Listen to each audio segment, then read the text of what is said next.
சில நேரங்கள்ல ஒரு போரோட வெற்றிய வெறும் ஆயுதங்களோ படை வீரர்களோ தீர்மானிக்கிறதில்ல. சூழ்ச்சி, சதி, அப்புறம் துரோகம். இது ஒரு தேசத்தோட தலைவிதியே மாத்தி எழுதும். இன்னைக்கு நாம பார்க்க போறது இந்திய வரலாற்றோட அப்படிப்பட்ட ஒரு முக்கியமான திருப்புமுனை, பிளாசி சண்டை பத்தி தான். முதல்ல களத்துல நின்ன 2 படைகளையும் பாருங்களேன்.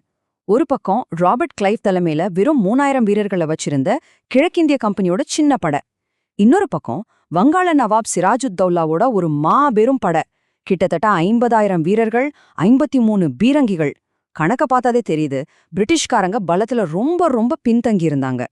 இவ்வளோ பெரிய படைக்கு முன்னாடி ஒரு சின்ன வியாபார கம்பெனியோட படையால என்ன செஞ்சிருக்க முடியும்?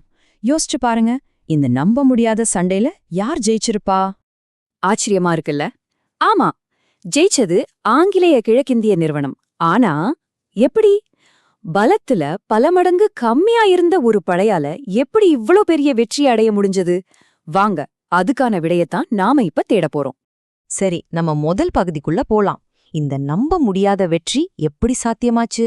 இந்த ஒரே ஒரு நாள் இந்தியாவோட வரலாறையே மாத்தி போட்டுச்சு.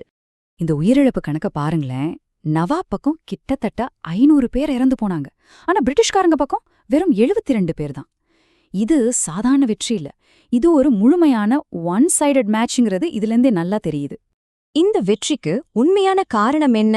அது தெரிஞ்சுக்க நாம இந்த சண்டையோட பின்னணிக்கு போகணும். அப்பதான் முழு படமும் நமக்கு புரியும். அந்த சமயத்துல ஐரோப்பாவுல பிரிட்டனுக்கும் பிரான்சுக்கும் 7 ஆண்டு போர் நடந்துட்டு இருந்துச்சு. அந்த உலக போட்டியோட தாக்கம் இங்க இந்தியாவிலையும் இருந்துச்சு. இங்கிருந்த அவங்களோட வியாபார கம்பெனிகளும் ஒன்னோட ஒன்னு அடிச்சுக்கிட்டாங்க. குறிப்பா வங்காளத்துல நிலைமை ரொம்பவே சூடா இருந்துச்சு. நவாப் சிராஜுத்தௌலா பிரெஞ்சுக்காரங்களோட ஆதரவாளரா இருந்தாரு. அவரு கோபத்துல கல்கத்தாவில இருந்த பிரிட்டிஷ்காரங்களோட வில்லியம் கோட்டையை தாக்கி பிடிச்சிட்டாரு. இது ராபர்ட் கிளைவ் தலைமையில இருந்த பிரிட்டிஷ்காரங்களுக்கு பெரிய அவமானமா போச்சு. பழிவாங்கியே ஆகணும்னு முடிவு பண்ணாங்க.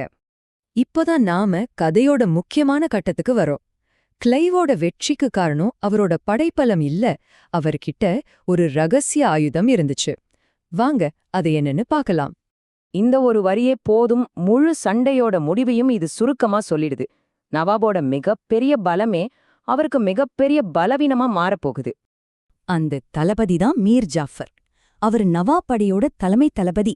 ஆனா அவரோட மனசுல விஸ்வாசத்தை விட பேராசை தான் அதிகமா இருந்துச்சு.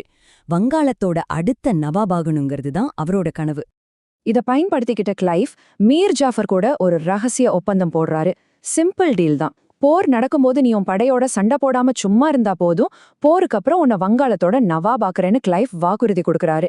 நவாபோட படையில பாதிக்கும் மேல மீர் ஜாஃபரோட கட்டுப்பாட்டுல தான் இருந்துச்சு. இந்த ஒப்பந்தம் மூலமா போர் ஆரம்பிக்கிறதுக்கு முன்னாடியே அதோட முடிவு எழுதப்பட்டுடுச்சு. சரி, இப்ப வாங்க ஜூன் 23, 1757க்கு போலாம். போர்க்களத்துல அந்த ரகசிய திட்டம் எப்படி வேலை செஞ்சதுன்னு பாப்போம். காலையில போர் ஆரம்பிக்குது.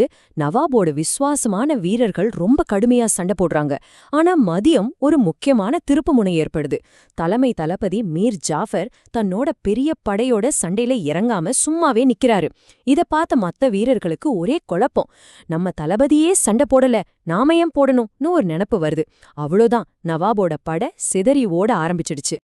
இந்த சண்டையில ஒரு ஆச்சரியமான விஷயம் என்னன்னா, நவாபோட சொந்த தளபதியே துரோகம் செஞ்சப்போ வெறும் 80 பிரெஞ்சு வீரர்கள் மட்டும் கடைசி வரைக்கும் நவாபுக்காக ரொம்ப விசுவாசமா சண்டை போட்டாங்க. பிளாசி சண்டைங்கிறது ஒரு போரோட முடிவு மட்டும் இல்ல, அது ஒரு புதிய சகாப்தத்தோட ஆரம்பம். இந்த ஒரு வெற்றி இந்தியாவோட எதிர்காலத்தை எப்படி மொத்தமா மாத்துச்சுன்னு இப்ப பார்க்கலாம். இதுதான் அந்த பெரிய மாற்றம்.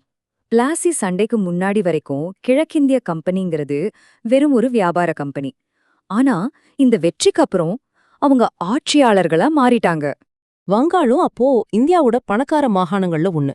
அதோட மொத்த செல்வத்தையும் கைப்பற்றினதுக்கு அப்புறம் கிழக்கிந்திய கம்பெனிக்கு இந்தியா முழுசும் தங்களோட ஆதிக்கத்தை விரிவாக்க தேவையான பணம் கிடைச்சது. இதுதான் அவங்களோட பேரரசுக்கு அஸ்திவாரமா அமைஞ்சது. ஆமா, பிளாசி சண்டை ஒரு டாமினோ எஃபெக்டை ஏற்படுத்துச்சு. அது இந்தியால கம்பெனி ஆட்சிக்கு வழிவகுத்துச்சு.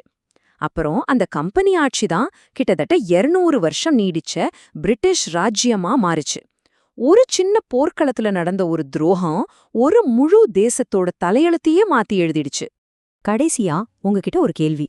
ஒரு வெற்றி படை பலத்தால இல்லாம சதியாலையும் துரோகத்தாலையும் கிடைச்சா அத நாம உண்மையான வெற்றின்னு ஏத்துக்க முடியுமா? இத பத்தி நீங்க என்ன நினைக்கிறீங்க?